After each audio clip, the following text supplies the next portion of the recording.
Hello,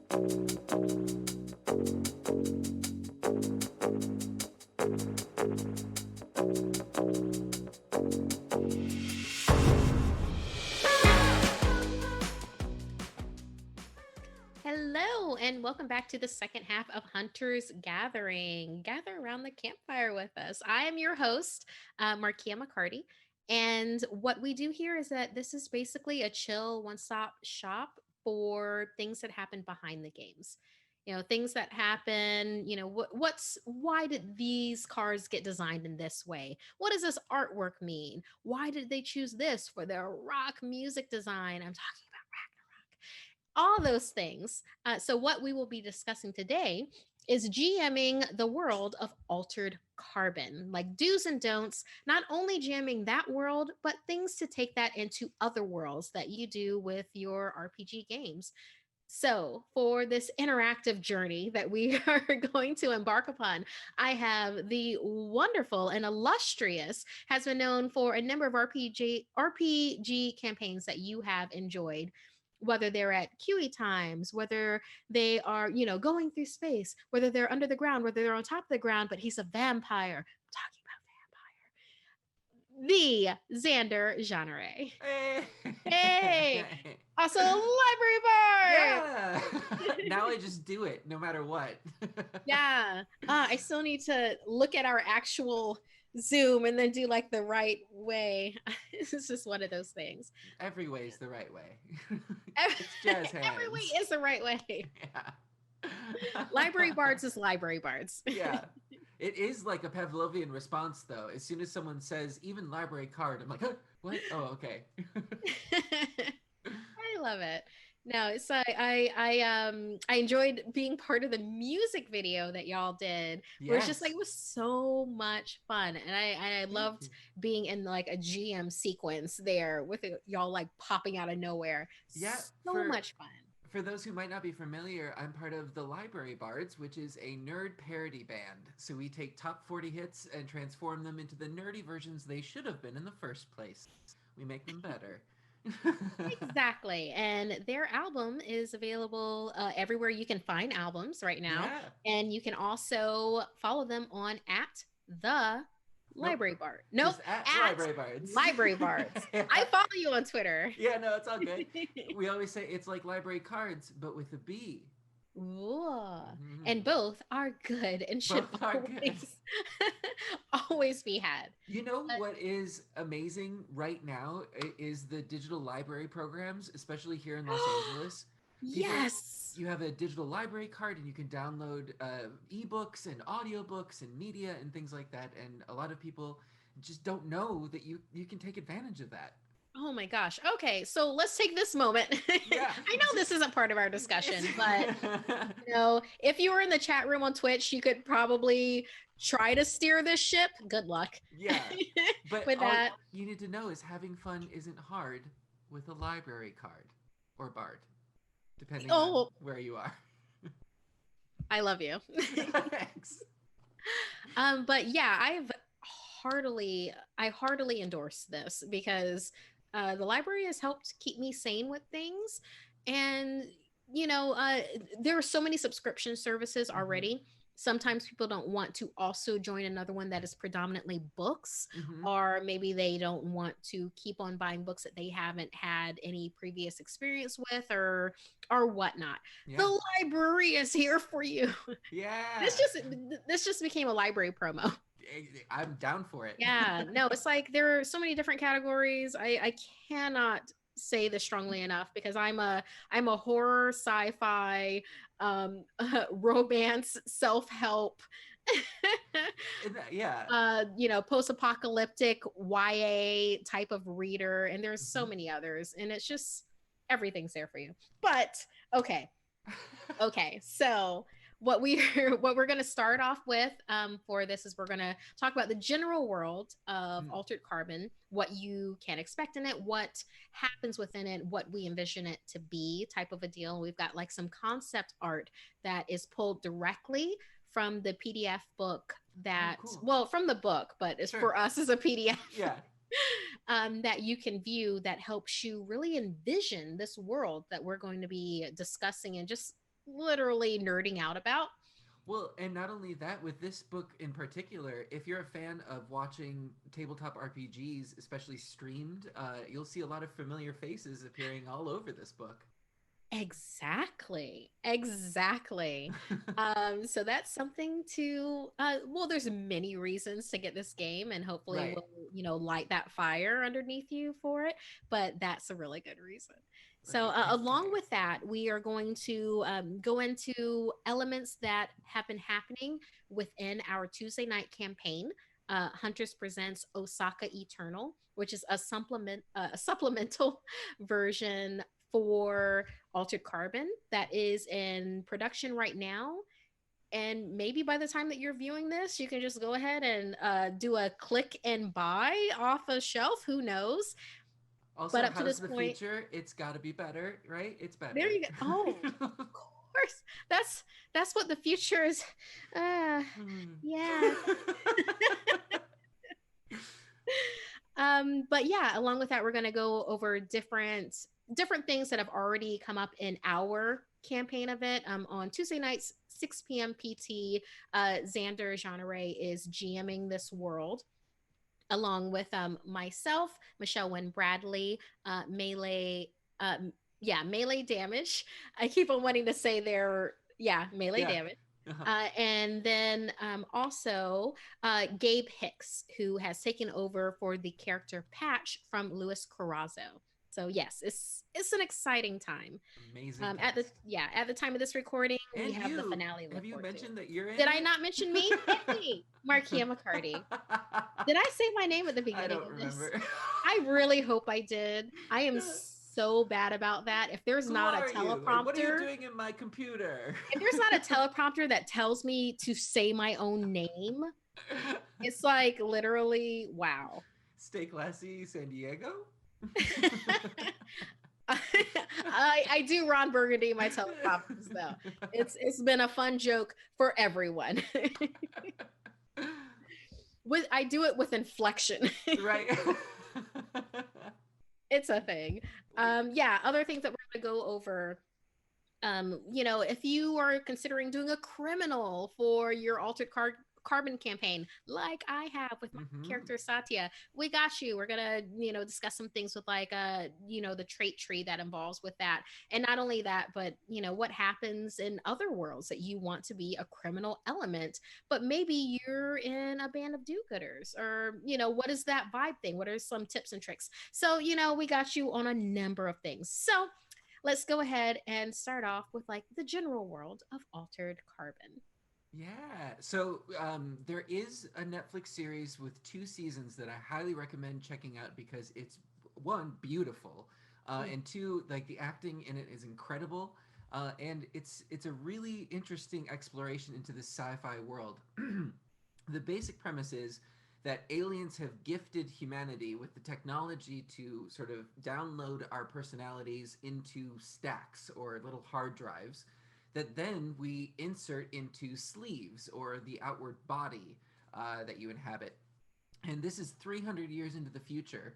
So we've sort of perfected this technology so much so that even at birth, you are put into this situation. You are a hard drive in a growing sleeve.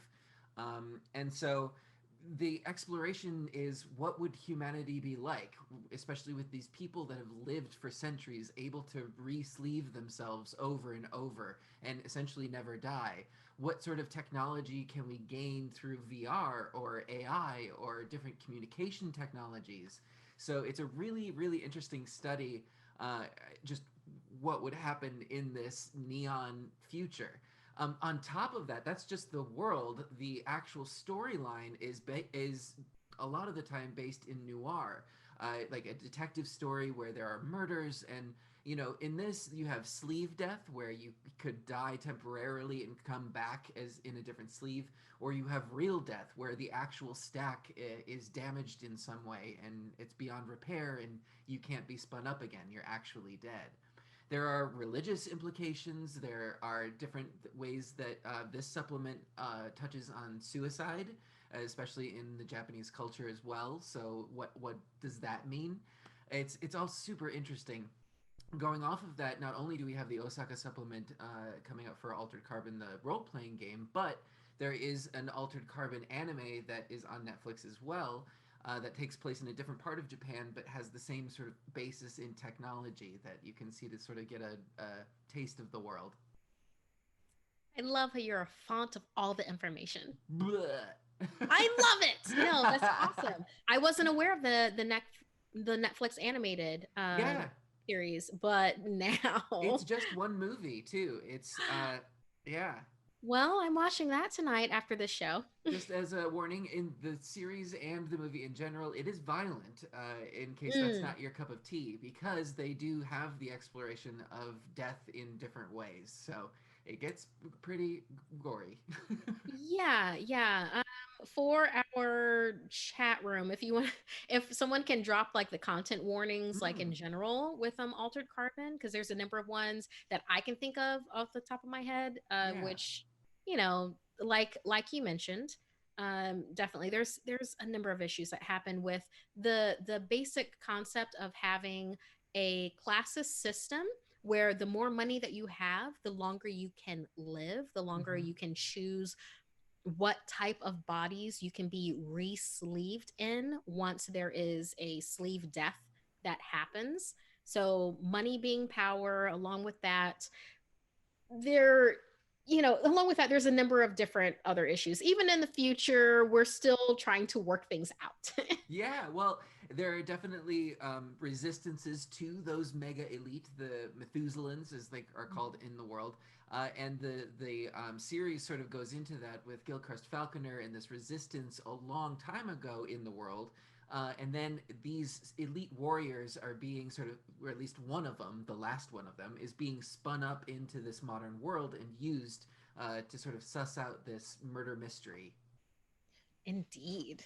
Okay, so let's talk about while we have some of the concept art going up, let's just do like a tiny toe dab into the types of campaigns. Oh, Just like sure. real quick, the types of campaigns that we can expect with like Altered Carbon, and then also how having the different lengths of campaigns just like translates to other GMing possibilities along with playing in the worlds. So with, for instance, Altered Campaign, there are a number of different types of campaigns that you can do, and Hmm. by that there is freeform, which is literally we are going to create the world together as we move forward. There is noir, which looks like it is more socially oriented than combat oriented, or like a nice balance of the two. And then there is action, which is uh what's the saying? This is my gun, this is my Yeah. exactly that saying. Yeah. Action oriented. Well, yeah, Y'all know what I mean. I don't have to say the full thing for you to know what I mean. yeah. Well, one of the interesting aspects of this, and you can say this with Outbreak Undead too, is that there are different ways that you can utilize this as sort of a scenario tester in a way. And so I see the action campaigns more of I want to test out my theory of would this actually work with the random elements of dice and mechanics and things like that. But it's a different pacing for sure. For me personally, as a storyteller, I like to combine elements of all three, especially for a shorter campaign like this, where you kind of want to explore the different aspects of what the game could be, and be like, this is really fun. It was fun to explore that, but let's try something else the next time. Nice. Yeah, for anyone who doesn't know exactly what we are talking about, on Tuesday nights, Hunters Right. presents Osaka Eternal. We have the world of Altered Carbon that is happening right now that Xander is GMing for us. And it is a three-part campaign. So it goes under a short session with what we are talking about right now. Hmm. And with that, that's usually 2 to 4 sessions, while I'm sorry, like a short campaign, Yeah. which a standard campaign is like 5 to 7. A long campaign is like 8 plus sessions. Like maybe you are like digging down deep, these characters and y'all are just, something that's going to go through the ages. So that's like different than, for instance, with Xander doing 3 games with us. But I Yeah. love that it's like, hey, feel free to pull from different campaigns, and then also be like, yeah, we can we can get involved with these characters like we'll be with them for 8 sessions, but don't count on it. Well, and it's funny too because some of the best tabletop memories I've had are with characters that I've played with for months at a time. You know, it's you get really invested in a campaign and a larger world. It's really rewarding. And devastating when they die. um, but with yeah, like you said, with shorter campaigns, we just want to sort of pop in, have some fun, explore what the potential of the game could be, and see what we want to do from there. Nice. Okay, so let's bring it back. I mean, I do want to talk about types of NPCs populating this world and what you do with that. But let's kind of save that for a little bit later. So let's Sure. talk about like PCs Yeah. that, other characters are developing and what you have to incorporate in. One of the elements I want to talk about specifically personality frag Mm-hmm. that happens within the world of altered carbon, and then along with that, obviously there that can translate very well to other campaigns where it's like having a mental aspect that happens with choosing characters that have that, or it's just naturally occurring that happens within the environment of it. So with a personality frag, and I want to go ahead and read this for anyone Sure. who is having difficulty seeing it. I'm having trouble actually finding it on my Oh, I PDF think right I could now. go for it. Okay, I can try to I can try to read it on the screen. I think I just went the here it is. Okay. If a character takes more permanent ego point damage than they have remaining ego points, there's a good chance that a character is in a trauma loop or is personality fragged. In both cases, retrieving a DHF, even with intense psychosurgery, will result in a character whose experience and behavior will be vastly different in all but a few superficial details. In this case, a player may treat a recovered character as a new character altogether, albeit one with simulated memories. So we have a character in our current campaign that is dealing with this Yes, in we could particular. potentially have two. Ooh. Yeah. So, So one of the things that Melee, the player, came to me with was the reference to Vampire the Masquerade, the clan Malkavian. So I play X the Malkavian in L.A. by night, and she played a Malkavian, I believe, in Long Beach by night. And so she was like, I want that sort of vibe with this character. And so we developed a character that has a personality frag already built into the DHF. This can also be utilized as a GM as a tool to maybe not punish a character, but have an interesting outcome for a character or to explain away failures from a role. But we baked it right into Sable, and I think May has so much fun with the little quirks that she throws in, especially just randomly throwing in Spanish or French or. yes, yes, we actually had our chat room talking about that in the first half when we were doing a big character breakdown with like Mm, backstories. If you're seeing this on VOD, go ahead and check that out where we just like go in depth on that. And I love that where it's yeah. like when Sable, which is Melee's character, when they go through a glitch where it's just like yes, it's like scrolling through like these different languages where she's trying to collect herself to get back to what is going on right now. Mhm.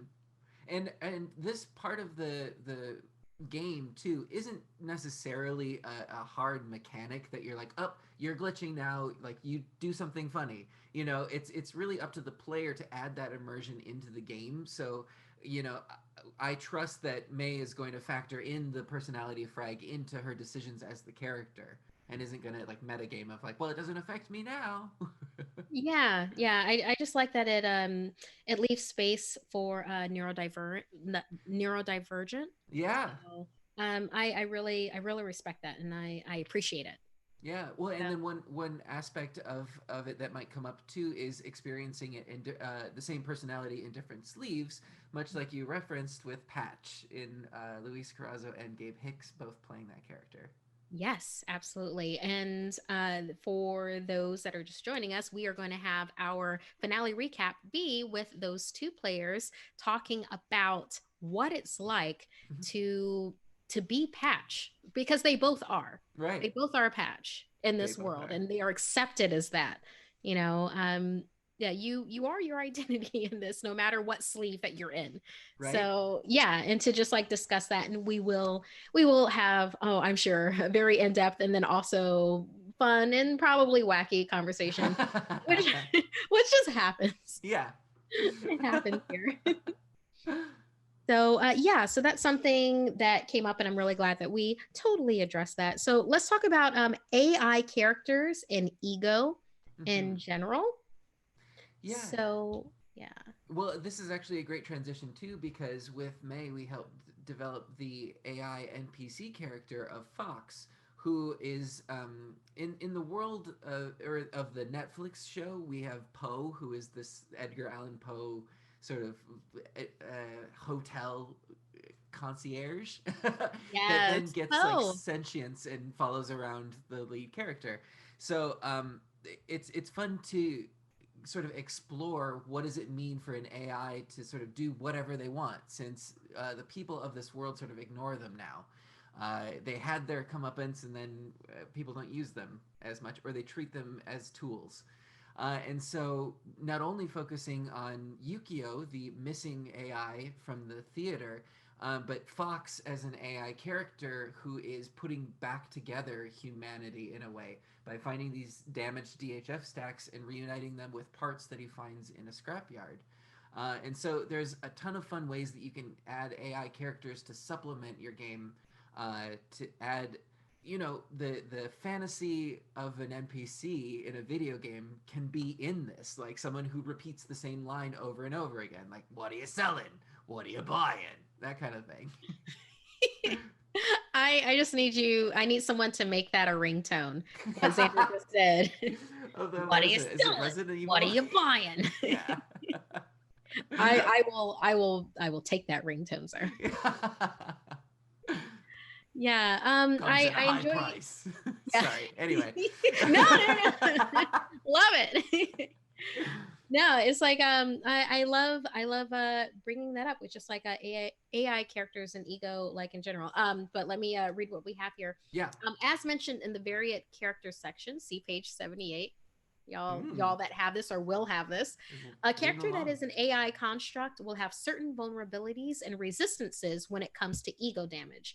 An AI character will lose less ego when it comes to incidental ego loss from resleeving or incarceration or even torture, but will be extremely vulnerable when it comes to losing ego due to viruses or encountering firewalls.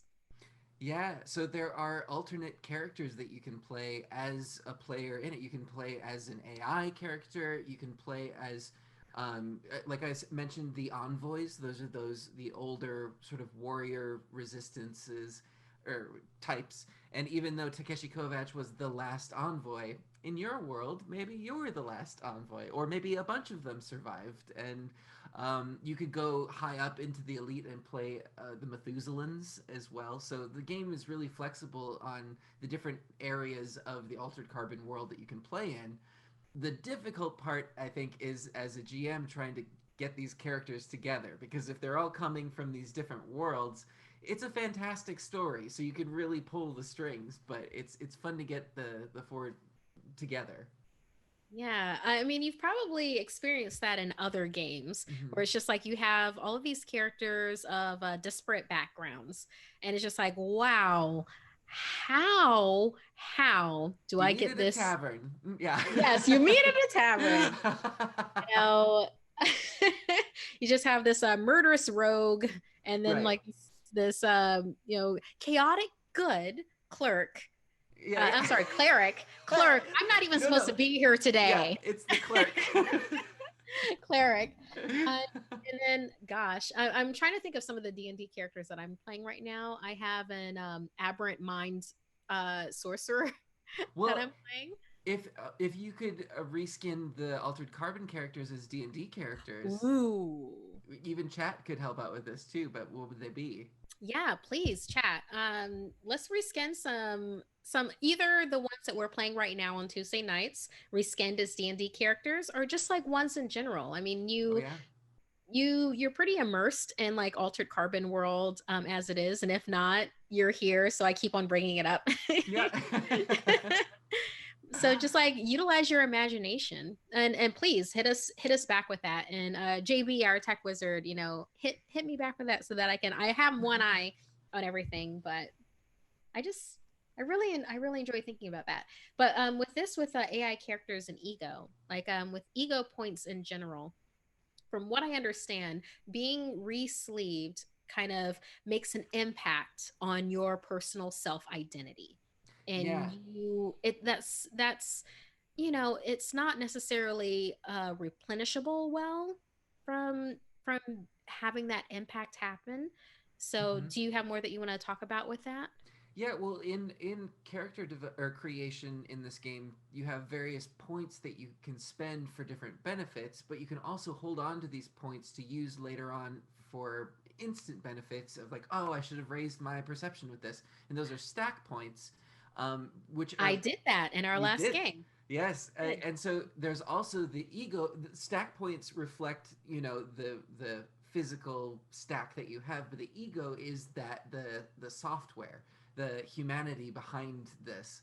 And so being put into a different body is definitely going to take its toll on your ego and your id and your super ego. But Yeah, yeah. I mean, that just ties into what brought us to this point anyway, which is like personality frag, where it just Mhm. comes to a certain point where you splinter. Uh, we we saw a little bit of this with the character of Patch, but also we saw a big example of this when each of you were put into the kaiju bodies that you created, because not only were you being re-sleeved somewhere into a different body, it was a non-humanoid body as well, which is even more of a jarring experience. And so I utilized the mechanics in a way to reflect that. All of you had to make a check to see if you had the composure and the willpower to even use these kaiju bodies, and some of you did better than others. you mean my chaos demon, Yeah. Satya, totally just like took head of her pistol shrimp kraken lizard regeneration kaiju. Yep. And if you want to know more about that, check out our Tuesday night campaign. Yeah. Yeah, absolutely. I just love that because it's like, mind swap in general is Hmm. such an enticing thing for me when it comes up in RPGs or just like media in general, where you have like with Buffy, for example, where Sure. it's just like, yeah, you're me now and I'm you. Yeah. Eliza Dishku. Right. Right. Right. I mean, I'll take it. Yeah, I'll totally take it. I love it. I love it when people have to be their different characters. Yeah, well, and I think as RPG players, that's what we're looking for. We're looking for that immersion as another person.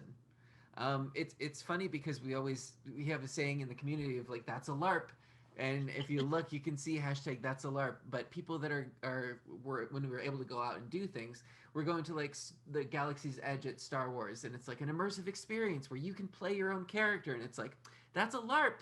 You are going and you're playing a character and you're immersing yourself as something. So I think that there's something fun about playing in your game. You're playing a character that's also playing someone else. You're taking Satya to the Renaissance Fair, Oh and that's a my LARP. god. Now I need to take Satya to a Renaissance fair.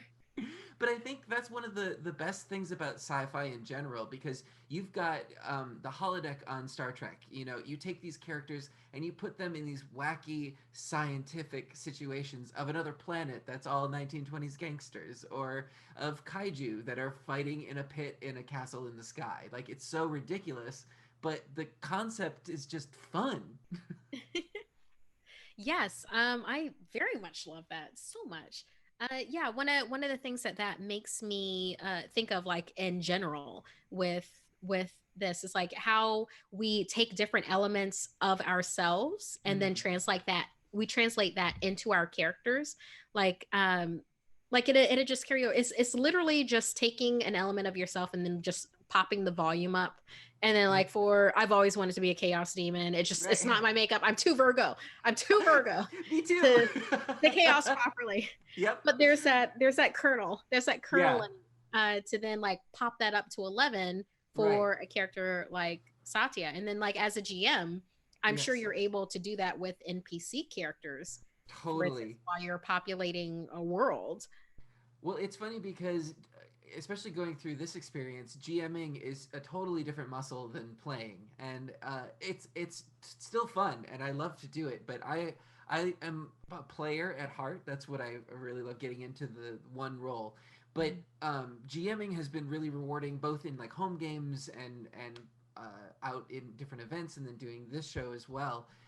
Because there's something really fulfilling about building out this entire world and then exploring this microcosm in it of like a shopping episode or a haunted house episode or a kaiju fighting episode, and how what the decisions that you make, like blowing up a donut shop, is going to have larger effects on this world, because I have to keep track of, okay, this NPC is affected by this in that way, and they're going to react in this way, and I have to communicate that in some way to the players.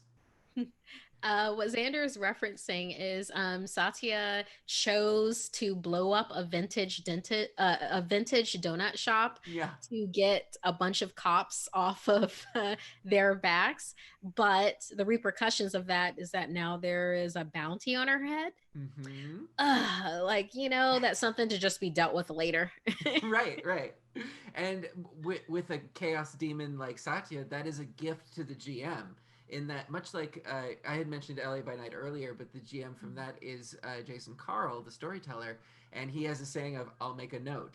Of that's exactly what's happening. We're taking notice of what our players are doing, and like, this is a juicy tidbit that I can incorporate into the world. And lo and behold, the consequences of your own actions.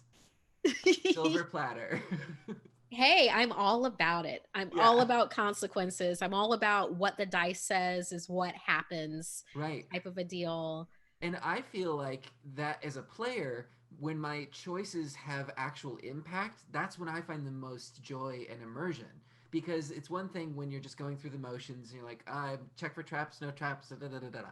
But when I know that what I do in the smallest sense could have this ripple effect, that's really exciting to me. I like that. So yeah, that's definite GM do Do right there. It's like, keep track yeah. of everything. No. let there be consequences to player actions. There you go. That's the better lesson. Yeah. It's like no, it just fulfills everybody. And I mean I've done a lot of one-offs Hmm. as happened, and now I'm going back into doing campaigns and like longer campaigns again. And just having it where you get to grow with this character or die with this character, and everything that can happen in between.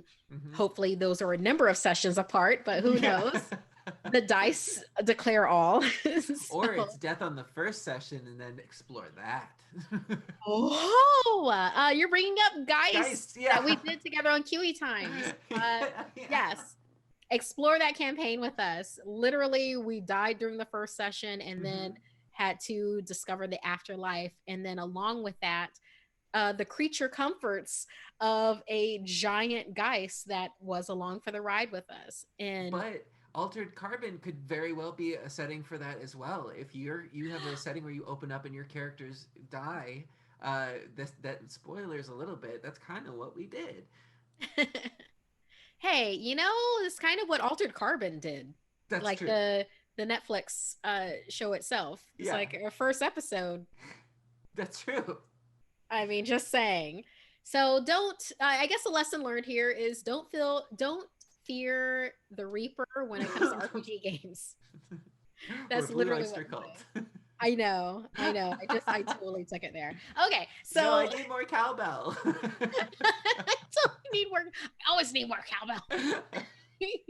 um, one of the things that we ran across in our current campaign of Altered Carbon is that we our characters ran across viruses. Since Yes. everything is futuristic and it's cyberpunk dystopian awesomeness that happens, Hmm. along with Hello Unicorn.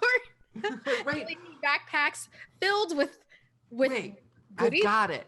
Hold on. You've got it. Oh, show us your prototype of the Hello Unicorn. Yes.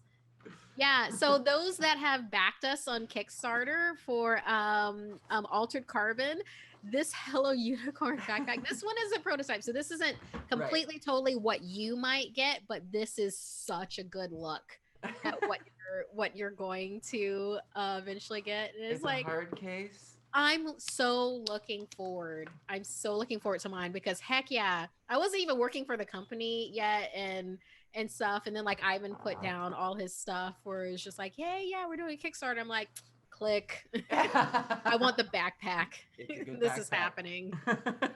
I'm keeping my campaign stuff in there now. Nice. As my Oh, that's notes and stuff. perfect. Yeah. That's good energy too. Yeah, Like just yeah. overall. Otherwise I'll Um lose it. there's that. You should draw on it. Get a Sharpie and like No. draw on it. I should get the cast to sign it. So, if Oh, you're a fan of the Netflix series Altered Carbon and saw season 2, you may have seen Simone Missick in it, who is yes. incredible. And if you liked her in that, you can check out a show that I did with her called Relics and Rarities. You can find it on YouTube. That is a D&D based show with the DM Deborah Ann Wall from the Netflix Daredevil show and Vampire Diaries. I think that's the right one. But it's amazing, and Simone is in the finale episode. Heck yeah, get the cast to sign it. Like, Yeah, do that. Oh my gosh, that would be like the greatest Hello Unicorn backpack ever. yeah. Okay. So excellent. Okay. So we have had characters that got infected with a virus, and the viruses. True Blood. You It mean was True True Blood? Blood. That's what It I is True meant to Blood. say. There's a I'm number of so vampire sorry. properties, and you know what? We're all going through quarantine right now. So there's Oh, just quarantine brain it's and not the general. first time that I've done that. It's fine. Oh Thank you well. so much for the correction, Zaria Duralo in our chat. Appreciate you. um, so yes, and then also JB and our ear holes prompting us to that along with it. Because Thank okay, you. so for viruses in general, we've had characters that were infected with virus for our Osaka Eternal campaign right now. And Hmm. there's different viruses that you could have chosen from, Xander. Yes. And I totally want to have this quick talk because, like, not only does that translate for Altered Carbon with like having an intrusive mental force that Hmm. then forces your characters to do something, but this is something that exists in so many different RPG games. I know I've run across it with Tales from the Loop, for instance. Hmm. I've had that. I've had that with Tempting Fate, where I've been on Tempting Fate for two Yeah. years. Oh How am I wow. not? How am I not remembering what we play? Lasers and feelings. Thank you. Yeah. Okay, like I just said, quarantine brain.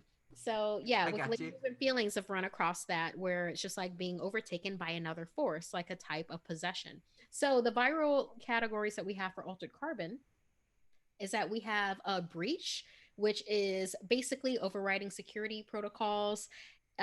It doesn't have greater threats to a system, but it's usually done with an intent for something else. Think of like warriors riding into battle, and they're just like, boom, doors open, whatever you want to do, because that's how warriors do. You Right. know. Or in the opposite way, think of Hodor, just keeping that door shut. Oh, why did you just do that to me? Oh, hold the door. Hold the door. Oh my gosh. We also have ego assault, where it's listed as being the most dangerous type of virus that you can run across, where it's literally the purpose of it is to infiltrate and destroy. Mm-hmm. So we're talking. I keep on thinking Lord of the Ring terms, where Yeah. it's just like Put it Sauron, on. orcs get in there.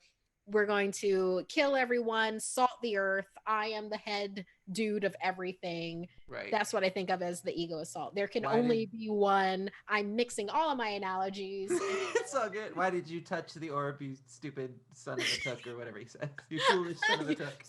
Son of, what was it? You fool of a took. Yeah, yeah, that's what it is. If we got that wrong, chat room, let us know what Good. Ganondorf actually said to Mary. Ganondorf! Ah! Oh my god! I said Ganondorf. This entire thing is off the rails. I Ah! I hope my boss Ivan, what's his name, Oh isn't looking gosh. right now. I just literally crossed the Zelda property with Lord of Listen, the Rings. in I our need that world, t-shirt now. Deborah Enwall was in Vampire Diaries and Ganondorf is in Lord of the Rings. It's canon. You know what? We claim it. We take it. No one can tell us different. Gandalf.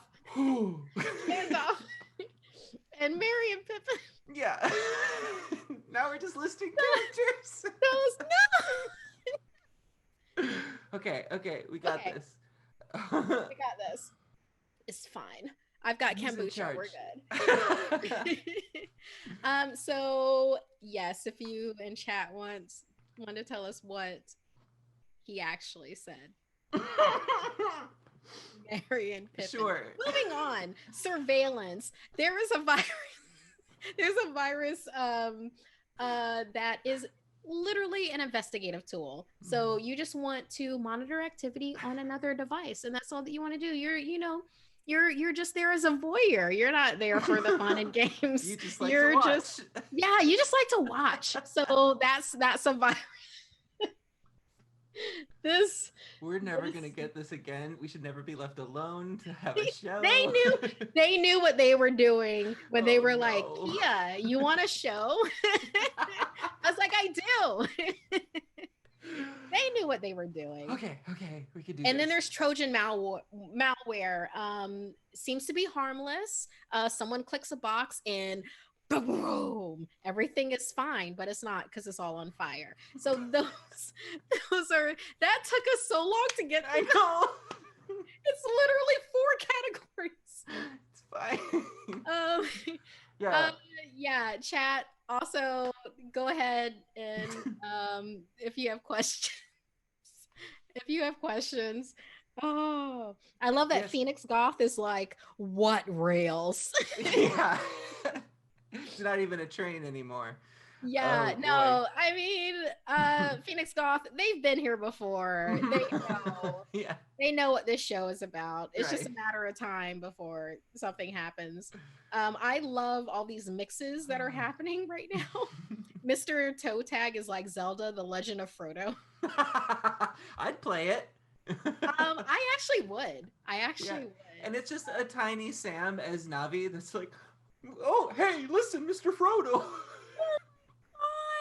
I've got a tip for you. Sam would so be Navi. Hey, listen, Mr. Frodo. Oy. So there's virus categories. Yeah, in Osaka Eternal, it is a sort of mixture, because I introduce it rather as the ghost virus, which it seems like it's an ego assault virus. Yeah. Where you're infected and you go unconscious because your DHF stack is attacked in some way.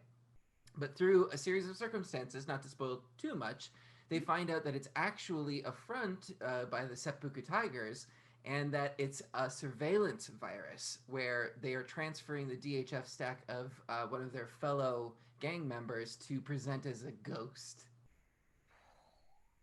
Yes. I really enjoyed this because, like, not only was that for my character having the backstory of they have a person that they hold in pure self-esteem as Frost, and they are infected with the ghost virus. kind of a thing. I'm not going to do any spoilers there Yeah. for whatever happens with that. Right. But it's like being literally having to go through trying to figure out things as a party with how we can interact with this virus element, and then having that in a futuristic type of a thing. So it's like, yes, if your stack that you are, uploaded or downloaded into, Mhm. depending on the sleeve, if that, has this electronic component, then yes, viruses are a part of this. Yeah. And along with that, it's like, what is the thing that is prized most about anything else? It's like your own self identity, your ego, your, who you are as a person. And yes, that can change, but you want to keep that kernel of you. Hmm. And then having something that's built into this where it can literally destroy that. And Well, just on the tidbit of that too, one of the threats of the Methuselahs is that they have so much money and the ability to what's called needle cast the data of their stack, that they've got so many clones already built and just waiting for them, that they constantly back up their memory to orbit to like this satellite, that if they are killed, it can instantly transfer their consciousness into one of these bodies that's in storage. And so, what are the repercussions of that? And one of the things that the anime movie explores is a virus that not just affects the body that it's in, but also the stack itself, and then it deletes the digital copies in the cloud. Uh, so that's the huge threat. that's a damn scenario. Mm-hmm. Damn. Because then it doesn't matter how much money you have, because that's a big old equalizer. Not that I'm a rebel or Right. anything. Don't let the fashion bandana fool you, Right. but I kind of am. Yeah. Well, in the second series too, where there are more explorations with the viruses and that same sort of concept. Yes. Oh man. That's such a huge thing. It makes me feel like that has been translated in so many different ways into other games, Hmm. where that just it's just a fact of life. And you know why it is? Because it's like a fear that we have as humans in general, where it's Yeah, like, especially now. oh, yes. Oh, also Sun Sealy, thank you for your raiding with a party of Yay! 29. Hey, Rachel. Yes. Hello and Yay! welcome. We are off the rails if rails existed, but we're also doing our own type of we're doing our own canon. We're doing our own Speaking of canon here. gifted role players and game leaders, definitely check out Sunny Seeley. Yes. Oh, wonderful. And then also, if any of the new people coming in can say if Gandalf said "fool of a took," see, said Gandalf, not who I Not said before, Ganondorf. not Ganondorf, saying to Merry and Pippin, Yeah. "Don't eat that T-shirt." Okay, so for moving forward with like do's and don'ts for altered carbon, and then like GMing games in general, one of the things that I wanted to talk about is like trait trees that you can run across, because we're all about our skill trees when it comes to RPG, whether that is on a tabletop form or whether it is like with games like Skyrim. Skyrim, for Yep. instance, Yeah. is a game that I have bought on 5 different systems now. Ooh, you have I me beat, regret but nothing. Nothing. but there is that element of you have to almost plan out some time where you're like, okay, I've got these skill points that I'm gonna sit and use. What do I want to go for, and how can I do it? Yeah, I mean, just to talk about Skyrim real quick, because we'll get into this. Just to talk about Skyrim real quick, I Yeah. am a sneak thief from way back. I'm a Sure. sneak thief, assassin to your head archer type of a Oh deal. wow. I play my Skyrim like a D level Batman villain. Literally, I take the pettiest ish and then I turn that into a lifelong campaign. The Sure. for instance, I have a character, it's gone legendary a number of times, where whenever I walk into somewhere that has sweet rolls, I steal those and hoard them Mhm. into a place, and then randomly during campaigns I will go back to my vault of sweet rolls and just sit there And and just eat them. You are a dragon. That is your horde. I I literally did that because the first time I was playing, a guard looked at me and said, "What happened? Someone ate your sweet roll?" And I was like, "Someone steal your sweet roll?" And I was Yeah. like, Well, "What did now. you Well, I'm gonna steal all the sweet rolls. All of this is happening." I remember Um, playing Skyrim and being so excited because you could romance a guy as a guy character. And like it was not very common at that time. And I was like, I can have a husband! Finally! Oh, that's why I loved Dragon Age, Right. Dragon Age Origins, where it's just like literally, it's like, hey, I can have my choice on this. Although, God, I'm forgetting their names right now because I literally haven't played Dragon Age in years. I just know the feelings that it inspires with me, and I can see the characters. I can see the characters in my head. I could Google it, but I always wanted to romance Big Bro, the cake is a lie, uh, person, Uh-huh. and that just wasn't an option, and I was very put out about that. I was like, Well, can't he have romance too? you could write a sternly worded email or a tweet. Yes. To Dragon Age 1. Yeah. and and be like, so why I is have some thoughts. it? um okay, so trait trees Right, for that's where we altered were. carbon. Yeah, specifically I wanted to look at the crime trait tree. For Right. those that are just joining us with Altered Carbon, and also welcome. Oh Thank my you. God, thank you. Our, oh gosh, is it Nietzsche? Nietzsche. It's Nietzsche. Nietzsche? Our Like Nietzsche? the. Uh huh. I think it's okay. Someone spell it phonetically for me. I'm horrible. So no Is Nietzsche romance in the. for the Oh, it's plant. a username. Oh, okay. Yeah, no, it's there, but it's like What? stare into the abyss stares into you. I hope that's Nietzsche. This is everywhere. This has just gone everywhere. Yeah. This is why I should have a teleprompter. This is why people wonder what 2020 have given. It's teleprompter less hosting, which is what it has. So, trait trees for criminals. For those joining us, Xander Jeanneret is GMing on Tuesdays a complete campaign for Altered Carbon Osaka Eternal, where we visit futuristic Japan that Mhm. is cyberpunk future, dystopian. It is a mixed bag of a lot of different things that's happened. And we're Yeah. looking at 300, 350 years in the future, Yeah. type of Give or a take. deal with it.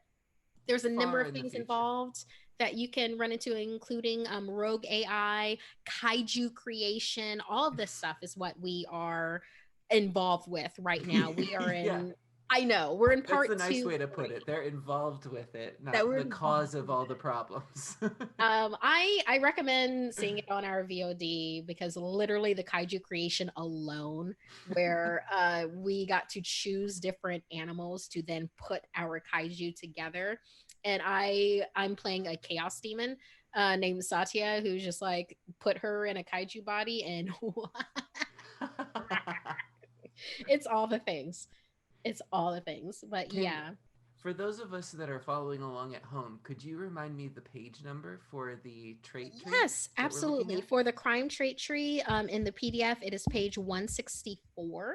Aha. So for the different branches, for my character Satya, she is a fledgling criminal. So we're doing like she's like tier one with Mm-hmm. things, but she's older. She's age 84, which is more advanced in re-sleeving type of thing. Keeping in mind for this world, you don't go through your normal linear progression when it comes to aging, because depending on your amount of money that your family has, Yeah. you can re-sleeve yourself into other sleeves.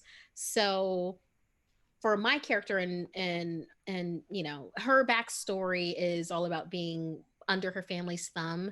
It's like what's good for the family, family honor. So you have to train yourself to be at this point for us then to proceed further as a family. And she, like, broke free of that and decided to go the criminal route, which is why at an advanced stage she's then going into like the crime trait tree. So with this, you're going to see like a lot of information on your page right now, but for the branches that you have at the top, and there's a second one to this, but go ahead and do a pause or whatever with this. We're just gonna jump around. We're jumping around Yeah. with this. Let's be honest. Or just With try to guess and see. yeah, but you have things like larceny, trafficking, thuggery, professional network crime syndicate. That's what you Um, are, as Satya. I know, right? Mm-hmm. She's making her way up. She is, Mm-hmm. moving on up to the top side Right. type of deal, to the castle in the sky. Who knows? Literally. Literally that in the next episode. You have evasion, fraud, stack augment, and sleeve mastery. So with the things that we're dealing with, like Satya right now, I haven't done, for instance, pickpocketing, but give me time. That Right. will happen. I do that so much in Skyrim as it is in like every rogue game. Right. So what you're saying is that Satya has the ability to do pickpocketing, but we haven't seen that in action quite yet. Exactly that kind of thing. One of the things I wanted to focus on with this, because it's something that we actually utilized in the game, was Goon Squad, Mm-hmm. which is a tier 1 ability for the Crime crime people. people, the crime people in general, those people. Yeah. So with Goon Squad, and I was going to read you off the thing, but I can't figure it out right now. Okay, so here it is. Mm-hmm. You can request some additional muscle from Right. criminal organizations just to come to their assistance. And that is what my character Satya did, and utilized this really interesting trait to blow up a donut shop. Right. And 'Cause- I can tell you, due to the events of the last episode, that your goon squad is now going to be upgraded into a tiger squad. what? Mm-hmm. Yes. I am so about that. One of the things that Satya wanted was to, get the respect of the new peers that she wanted to have. So having a tiger squad not only makes for awesomeness for her, but also that sounds like a really good T-shirt. It So does Tiger Squad. tiger squad. although although depending on what happens with the Tiger King remakes, That's true. there's Oh no. Oh no. there's that. Oh, and thank you, JB in chat. It's Nietzsche Okay. for for that particular. Thank you. I will do Great. my best to remember that throughout the rest of my life. That God Um, is dead, and so is Nietzsche. there it is. I will do my best with that. But so for trait trees, like in general, Xander, because not Yes. only have you played characters, but you've been GMing and helping characters when they're trying to figure out what they need to focus on with things, why they should focus on with things. Because one of the things that I Mm. know that I run into as a player when I look at things like trait trees, I'm like, oh wow, it'd be really cool to launder up, say, from concealment to safe room, so we have somewhere to go. But if I, um, level up laundering, then that's going to be some extra money for me that I can spend in other things, and then I can buy all this stuff. So Right. what are maybe some do's or don'ts that you've run into for like altered carbon, or just like in general, to help people decide what they're going to do with trait trees? Well, I think that the way that you described it is the best way to kind of go about it, is to reverse engineer it. So, what do you want to do, and then figure out the trait tree to get there. So that's one way to do it. Of like, I want Satya to be this criminal, this Rufio type that would have X, Y, Z, like a goon squad. So we just have to. You have the amount of points that you can allocate into these different traits as well. So that's one way to do it, but another way is to just look at the book and get inspired too. When I'm trying to think of a character, especially that I want to come in and play for a campaign, I'm looking at the different abilities or mechanics of the game and like seeing what would be fun to play with for me. So there are different amounts of fun or different ways of fun that people get out of games, and so it's just what are you looking for now and at the time. Yeah, because and also something that I want to say for people is like, don't get tripped up in your future view of where this character can go. That, and also making them perfect right from the get-go. Like, it's great to have a destination for a character in mind of like, I want my character to have floating wings, or giant, I don't know, fire breath or something like that. Yes. And it's great that if you're a GM that can allow maybe a creative way to do something like that, and then have them grow into a character that can then have fire breath, or find a creative way to get around that. It creates more goals for the player and more immersion for the game in general. Yes, absolutely. And you know what? That just reminds me of what we were talking about in the first half of everything, kaiju creation. So I Mm-hmm. kind of want to open it up to the chat room now. So Right. it's like, if you could make your own kaiju, which is what we have done in this current campaign, and you had three animals of any kind, extinct or not extinct, or it's Mythical. the future. Other Yeah. things have to evolve, right? And it's all 3D printed, so. Yeah, exactly. If you had three creatures that you could make into a kaiju that you would then inhabit, like you would be spun into, what would those three creatures be and why? So, yes, go Mm. ahead and hit us with that chat. I would love to see these answers, especially since we're talking about like trait tree stuff in general. Yeah. So, yeah. So, how about we take this over to populating worlds? Let's populate like GM worlds. So, with this, like with a random NPC table of social standing, that's page 295 Mm-hmm. for anyone who is following along. Can Right you tell along. us a bit about your NPCs that you've had for this, Xander? Yeah. So for me, I knew that we had these different locations that our players were going to be coming from. For instance, we had Michelle's shop, or someone that worked in the theater with Luis's character. And so it's just filling out the backstory, or even Fox the AI with Melee's character Sable. It's filling out the backstory as needed with these NPCs, and then deciding what sort of voice or accent or thing that brings them to the table through you.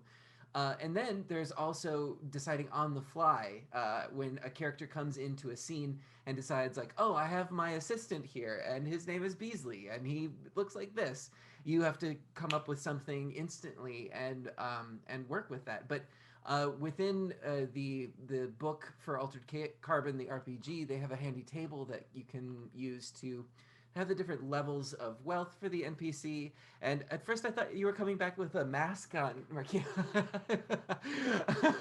No, I'm sorry. Because of all the The I smoke. had my windows open Oh no. earlier today. I wasn't thinking, and I normally have my windows open. And then, like all today, I've had like this whole big congestion thing that's been Yeah. happening. And It's then I just visibly. felt everything like building up, and I'm like, oh no, I It's don't been want to orange all day. be like sneezing, hacking, and having to blow my nose on camera. Right, So right. you caught the tail end of that. Sorry. No, it's all good. Yeah, It just but surprised me. but I heard everything that you're saying. Yeah, So no, it's all good. But yeah. One of the things that I do, and this is that I use for D&D, and it's sort of a trick that I have whenever I have to lead a campaign DMing or storytelling, is I like to go and find interesting character art, either through Pinterest or Tumblr or things like that, and sort of have this catalog of, or more like a collage of these images open, and then a list of names. And so when I'm forced to create an NPC on the fly, I can look at this as a reference to say, oh, this is what this person looks like, and then this is the name. And then later on, when I have to make a note of that for continuing on with the campaign, it helps to solidify it in my head too. Oh, nice. I love that. Because our world is what we make of it, and Mm. or literally what you make of it. And I Yeah. want to say, hey, QE times. Oh, Q Hey, thank times! you for reading the Yay! 38. Hey, we were talking about Geist earlier. So Yes. Yeah, before the gate. yes, yes, before and now we're talking about populating worlds. So it's just like it loves it. I love that you're populating our world right now. And then one of one of the things that we had pitched out to chat was if because we're doing kaiju creation with our current campaign, like there's kaijus battling each other in Hmm. futuristic Osaka, Japan. So yeah, welcome to our world. Yep, Uh, there it is. and we were asking in the chat, what are three animals that you would put together with their powers of whatever it is? This could be futuristic animals, animals that exist, animals that are extinct, and put those together and tell us why. And we have someone from chat, R Nietzsche. See, I remembered. uh-huh. Or now. Their ultimate kaiju is an albatross, a Uh-huh. red panda, and a tapir. Interesting. What a combo. Yeah, I'm so stuck on red panda because Oh that yeah. sounds the cutest ever. It's like I would guess like that's like a super high charisma score. So Sure. it's like, who wants to take on a red panda? It's like kicking puppies. It's- No one does. it No just goes one out of does. yeah, and it sort of Yeah. intimidates or throws the opponent off by how cute it is. Right? They're just like, "Oh, I'll take you on later. I Right. still have to, I still have to deal with Godzilla." And yeah. If Napoleon Dynamite were controlling a kaiju. That's that was literally that was literally that. That was my Dolomite Napoleon Dolomite kaiju voice. But you just did exactly what I was talking about. When you have to create an NPC on the fly, you just go with whatever like voice comes out, and suddenly that it gives it such personality too. Yeah, it's like my ringtone that you said earlier. What are you Right. drinking? What are you Yeah. selling? Yeah. What are you buying? What are you buying? And Kiwi times. Oh, You Q take it straight. times. Like the letter Blink Q. dog. Yeah, Kiwi. Oh, Kiwi time. Oh, is it No, not Kiwi times? Is it K times? Q. K times? Q. Is it Q times? This entire time, I've It been was really saying, cute the way that you said it. oh, I literally did a campaign for them, and every promotion I did, I called them Kiwi times. I And that's what stand we love about you. corrected. No, you don't. You live in your power. It's QE times. No. Oh, Q times, which makes sense. They oh, and also I said Napoleon Dolomite. I didn't even hear that. There are so many corrections that are happening with all of this Have you because I so was thinking black Dolomite.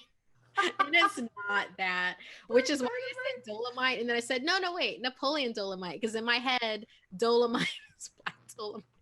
Okay, once again, the rails go so, everywhere. so this is a classic literature term called malapropism, where you say one word that sounds like the word you're trying to say, but it's a vastly different meaning.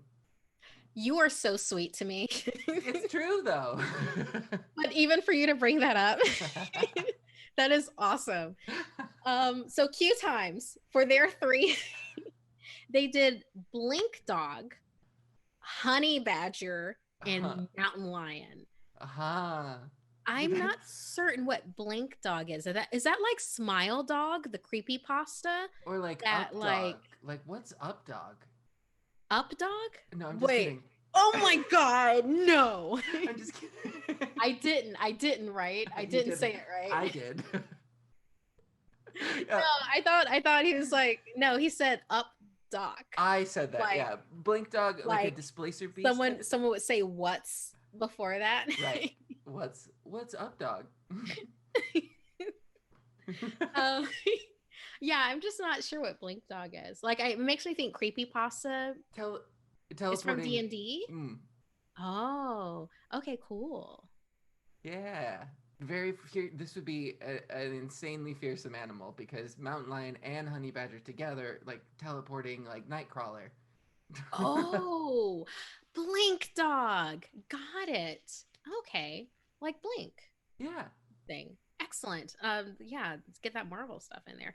Yeah, I really like the Honey Badger ad into that Mm-hmm. because honey They Honey do Badger not don't take no ish. care. Yeah, Honey Badger don't care. Yeah. Honey badger don't purr. So, yeah, it's a dog that has tentacles on their back and teleports. Thank you. Cute times. And then Phoenix Goth is like displacer beast. Yes, The a kitty displacer version. beast. Teleporting doggo. Thank you. Oh my God. Y'all are so cool. Oh, and then our Nietzsche. Now I'm imagining Black Napoleon Dynamite. I would RPG that. Yeah. That'd Man, be a fun. Napoleon Dynamite based RPG is just like middle school. Or were they in high school? I don't know. They're in high They were school, in high right? school, yeah. Because they have the longer lockers, And like they the had the tall prom. lockers, and usually older kids have the tall lockers. Wow, that's what you're basing it off of. That's so interesting. I How tall me was your locker, huh? always too tall. I've been like 5'4" forever. Ah. So it's like I think I hit this age at like 10 or 11 and just stopped, and everybody else kept on growing. But Uh-huh. there was like a tight 8 months, six months. I'm being kind to myself. 3 months, 3 to 6 months where I was like the tall person. Well, say, like I grew up and I shot up at a young age and got pretty much. I'm 6'2" now and pretty much like around there in like fifth, sixth grade. So I was tall for a long time. I'm still a tall person, but everyone around me just shot up even more so. I don't know. It's Wisconsin. Maybe it was the milk we were drinking. Oh, that cheese though. The That's cheese. that Wisconsin cheese. I'm We got telling you. strong bones. You got that dairy. You got that good Calcium. dairy. Yeah, Not the dairy the rest of us get. You get that good dairy. that's true. I've um, met so many Californians that want to fight me on it. what? Yeah, They want to fight over? Oh no. Oh, California dairy's so dairy good cows. to so many people except for when it's not. Oh, that's true. That And too. then you find the alt dairy like almond milk or Right. rice milk and the such.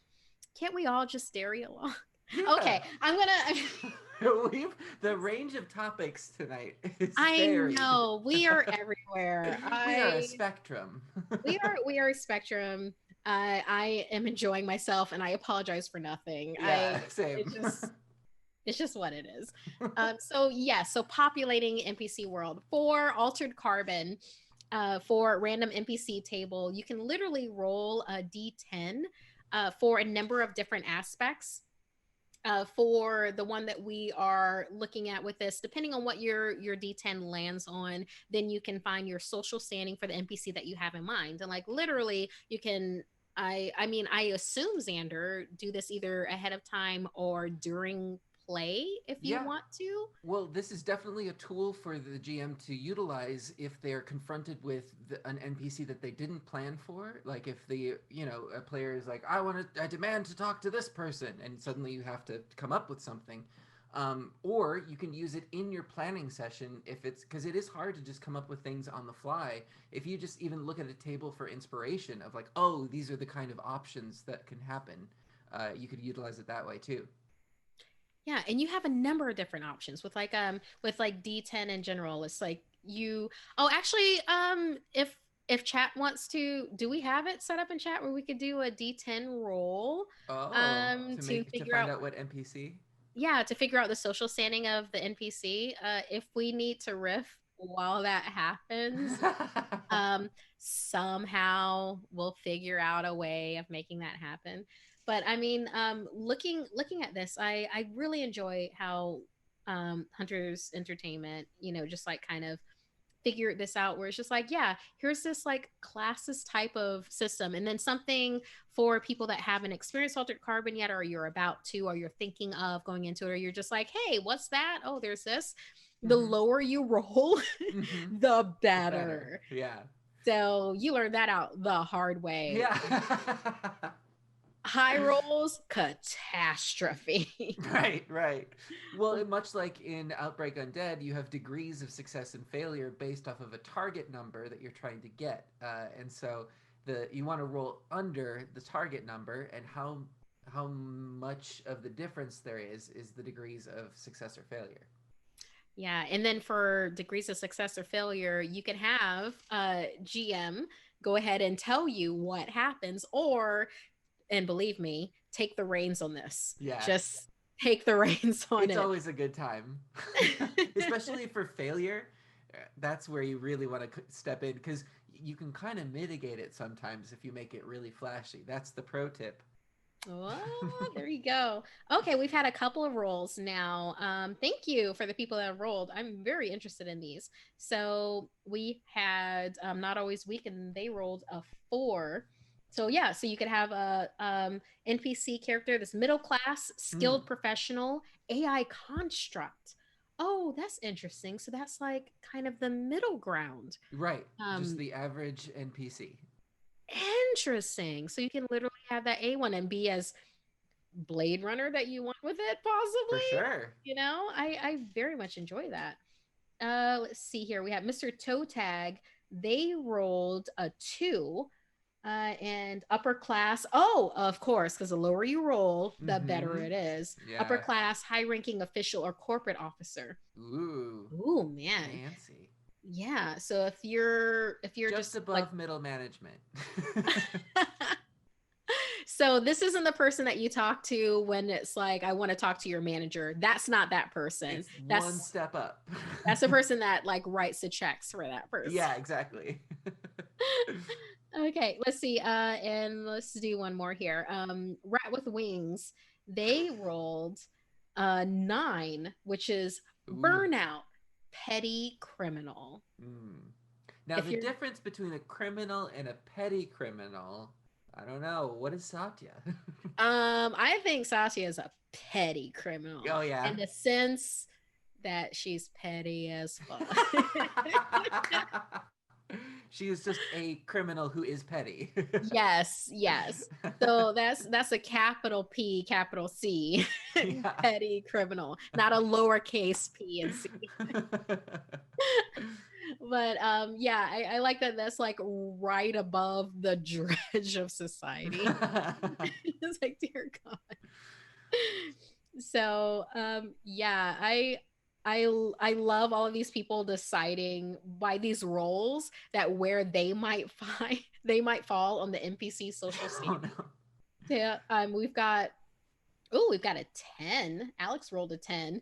Oh, Dredge of no. Society. I'm Oh, sorry, Alex. yeah, Alex. You know you love it. Yeah.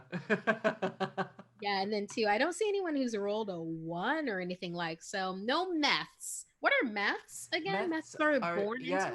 it. They're the Methuselahs, so those are the Oh yeah, people yeah. that potentially could have had contact with this ancient alien race called the Elders, or have funded like the families that have kept the line going for since the inception of DHF stacks. So they're extremely old, like centuries old, and live in literal castles in the sky. Oh man. And we are totally infiltrating that. Mm, No regards on that because we're going to take the entire thing down if possible what could or possibly die go wrong? trying. Okay, so anybody rolling now, and we don't necessarily have this chart up with it, but this is kind of like a little bonus thing that I wanted to do with Xander for like wrapping things up. Like we said, that there's like a number of things that you can roll with, like doing a D10 for finding out these NPCs that you were just kind of blindsided with, like Xander explained. And one of them is an NPC history with the character. So if Mm. y'all wanted to continue your D10 rolls up to this point, we can explain to you what that character would be. Like, for instance, if you were in relation to any of our characters that are playing right now Ooh, that's on awesome. Tuesdays. So if you wanted to roll that, we'll let you know out of the canon aspect because you are an NPC. So out of the Yeah. canon aspect between Xander and myself of who your character is to the characters that are playing on Tuesday. And We're if gonna there's make this we're a gonna make this happen. description, So they might make an appearance in game. Who knows? oh my gosh. You know what? Because my character Satya was actually generated by the chat when we were doing an altered carbon creation, I kind of love the idea that perhaps some NPCs can be generated to come into the campaign, wherever they might fit. So Maybe if a y'all tiger want to, squad. Tiger Squad, it's not just a t shirt in our minds anymore. So if you want to do exclamation point D10 and get some roles in there, we will find an NPC history of your character with our characters that we have Ooh. right now. So while that is happening, Xander, we are going to have to riff again. Yeah. Oh, no worries. One of the things that I did want to bring up that is totally behind the scenes is the Ooh, rumor yes. sheet. And that is also something that I stole from Jason Carl unapologetically. But especially coming from guesting on other sort of RPG shows, I really always appreciated it when the GM could, you're most of the time an info dump. You're coming in to give exposition to some of the other characters, and then you're in the scenario in some way. And I always found that really helped me in driving where the scenes would go or what I would want to do with my character. And so, what I wanted to experiment with this part was giving each of you rumor sheets before each session that will kind of, it's exclusive information that only your character would have, and then rumors about each other and secrets that you want to keep that will help the flow of the game. I really enjoy the rumor sheets because it Good. just gave me this beautiful dimension to my character that I like really enjoyed. Like it helped me connect more dots Mm, with me how I envisioned Satya and then mm, how the world sees her right. and then being able to meet that. So I very much have enjoyed. Oh, we've got Tiger Squad. Tiger Squad is up and ready to go. Our first one is a Phoenix Goth. Nice. They rolled a 2. Two. So they are a That's, family friend, uh huh. romantic interest, valued customer. That is a great role. That's pretty good. That's some examples of that might be Venom, the NPC that came into Michelle's character's shop revamp. Ooh, Or nice. she also has another connection with the tiger of Patriot, who she could call on, and so that would be considered a close friend or ally too. Excellent. And then for Satya, uh, family friend, romantic interest. Yeah, that would you'd be Frost. Mm, You'd be Frost for this journey, which Satya realized was being guarded right. by the seppuku tigers and then ended up stealthily sneaking into their, we'll just call it a lair. Yeah. Stealthily sneaking into their lair and just kind of cleaned up their place and left them a gift along amongst other things that happened during that time. So Yeah. yeah. Another good example would be Yukio in relationship to Patch, Luis and Gabe's character. Nice. So that's like you're pretty tight. You're pretty tight there, Phoenix Goth. So yeah, I'm trying to think if there's any character that we haven't. I mean, Sable has Fox, Yes. which would still be a 2. So I was like, yeah, I like this. This is nice. Okay, so pumpkin pie cat. Oh, I like that. They rolled a 4. Friend, war buddy, partner in crime. Ooh, I feel Ooh. like you guys are that for each other in game. You're going through these like traumatic experiences. Oh, we definitely are right now, right? Yeah. Oh, I kind of like the concept of war buddy. So I'm Mm-hmm. trying to think if someone has been through the paces. And I kind of would like to think that Sable's character, played by Melee, that they might have been through a war type scenario that they might not even remember right now. Because, yeah, they're going through a number of things like with glitching and like a Yes. personality frag. I can So, tell you that we will definitely be delving into that territory for the finale. Who is Sable? yeah, so there we go. That is a very real possibility. Zaria Derolo.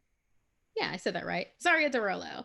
So they rolled an 8, which is coworker, business patron. I like that, where it's just kind of like strong armed a little. Right, right. You That are would the actually be Venom in the shop, or Beasley, the oh, co-worker.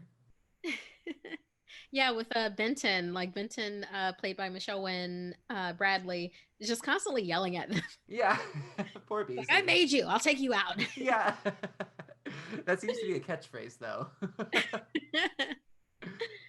I very much enjoy that. Okay, let's see. And we have Let's see, let's get one more that we haven't run across yet. I think we've run the gamut here. Hmm. Because the only thing that we didn't really get was 7 or 6, which is a casual acquaintance, friend of a friend, which, that happens a lot in life. We Yeah, didn't get a a 10. good Oh, example of that would be Noise, the person who was helping out Patriot as the Seppuku Tigers. She had the long pink hair that was doing sort of the tech stuff behind the scenes.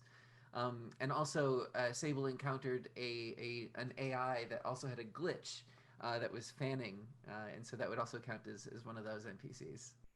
nice. I love how this is not only like us having fun with like chat and dice rolls, but also being able to place these characters where they fall on an NPC information chart for people that are looking to like explore with this, like not only for Altered Carbon, because yes, we're focusing on this because obviously this is what we do here, Yeah.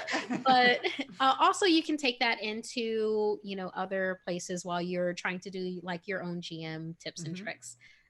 So yeah, we didn't run into enemy, ex-lover, rival. I love that that's at the Yes. end of the spectrum. Yeah. That's like you have immediate family when you ace in the hole with a 1, and then D10 is an enemy, ex-lover, and rival. Just thinking about like the random people you could meet out in the world, the odds of meeting someone that not only you are like related to or friendly to or hate or have a rivalry with are on the extreme scale. Most people are the shopkeepers or regulars that come into your shop or whatever. Indeed. Oh gosh, imagine that. Like as a GM, and you have like a shopkeeper character, and then you're like, Actually, I'm your oh, brother.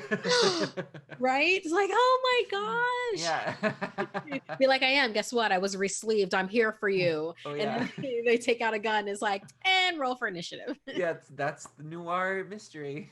Yes, Anything our could future. happen. Exactly. I love it. Oh my gosh, Xander, I've had ridiculous amounts of fun. I heard the emphasis there. Ridiculous amounts of fun. Yes. Um, having you on the show, I love that we've gotten a chance to, along with just us being, the people that we are, Just hanging but out. along with that, being able to delve into like all these like do's and don'ts that you can for like Alter Carbon, GMing like in general and stuff. Is there anything else that you might want to say GM wise for people that are doing it for this or for other things that, you know? Yeah. Well, I mean, first of all, we have mentioned too about content warnings, but definitely checking in with your players, especially when you're doing horror or sci-fi. That's something would that explores deeper concepts or things that people might not be comfortable with. Definitely check in and make sure that people are all having a good time, because that's the goal. The same thing with sort of using RPG games as therapy, especially now. So many people are having weekly games and it's their only outlet of being social. Just to take it easy on your GMs because they're playing a game too. And it's so easy just to get caught into releasing some feelings or something like that within role playing games. So look out for your GMs. But if you are GMing, have fun with it.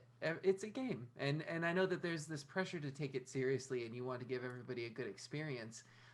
But I think that's really what it comes down to: is we're all looking for some sort of escapism and immersion, and this is the way that we can do it now. Yeah. And one of the things that I want to say with it is like don't be afraid to have uh was it a hot springs episode. Oh yeah, Don't well be afraid to have that. that's one of the elements that I think anime does very well in that they establish the world in this series and nobody questions it when they take these characters and put them into this random environment because it's just a thing that happens.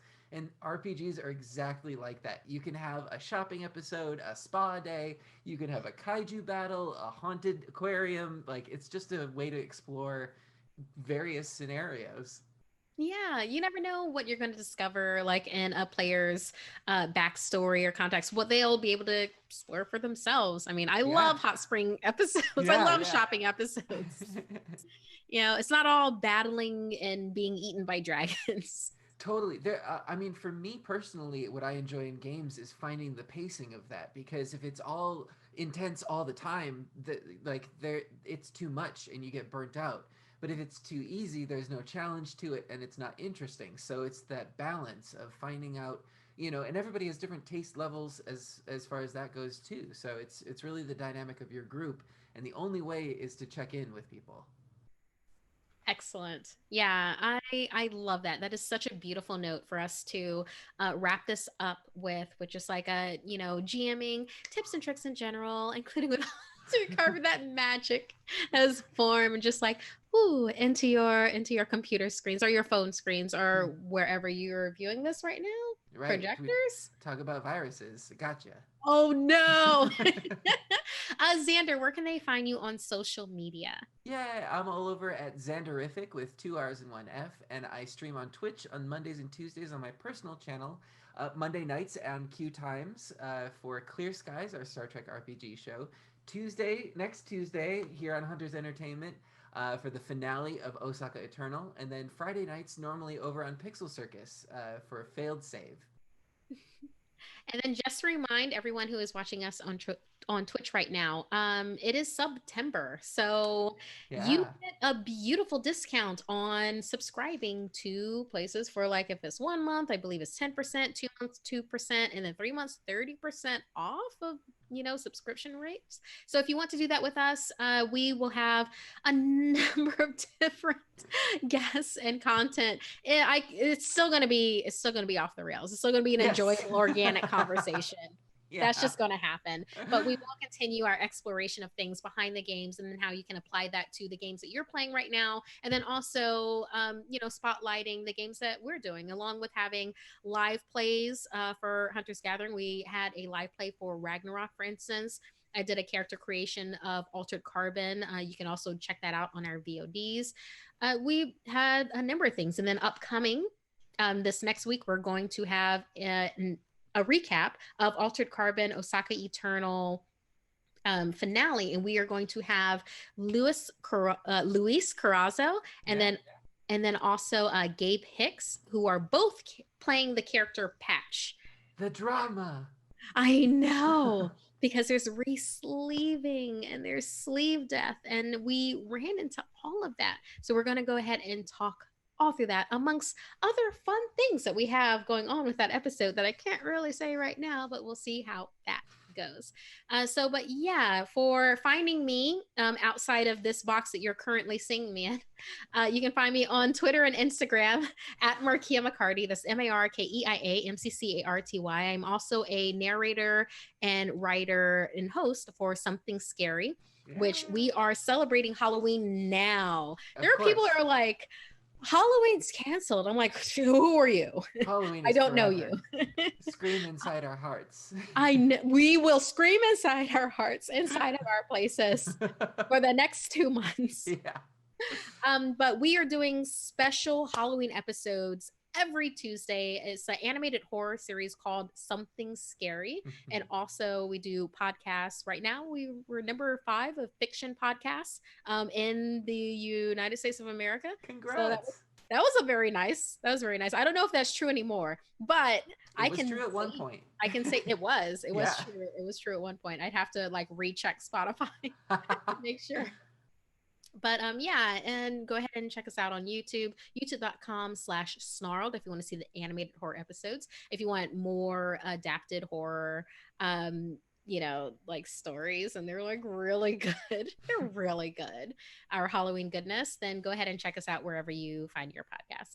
But yeah, up to this point, we have had a amazing time. Thank you so much for our amazing moderators. Yes. Like our mods kill it. They the best. kill it with polls and just wrangling these cats. Me, I'm the cat. we're the cats. Yeah. Wrangling that. And then also special thanks to our tech wizard, JB, for hooking us up with our graphics and everything and making our clips happen. And, thank you for just coming by and stopping by. Make sure to subscribe if we're your thing, or like follow to see if there's something in the future that you want to do with us. We have a Discord. Our community is so beautiful, so check that out. And then on Tuesday nights, Xander Jeanneret will be GMing It's us me. on Altered Carbon, Osaka Eternal, the finale that will be happening. But otherwise, every Tuesday at 6 p.m. PT, we have Hunters Presents, where we have new campaigns that are happening. The next one I will be able to announce once we actually, next week, I will be able to. But otherwise, we hope to see you next Friday at 6 p.m. PT here for Hunters Gathering to just enjoy and chat. But until then, I hope everything is going well for you. But if not, then at least quarantine normal for whatever that means. Wow, yeah. Yeah. So until next time, be safe, be sane, be games. Bye.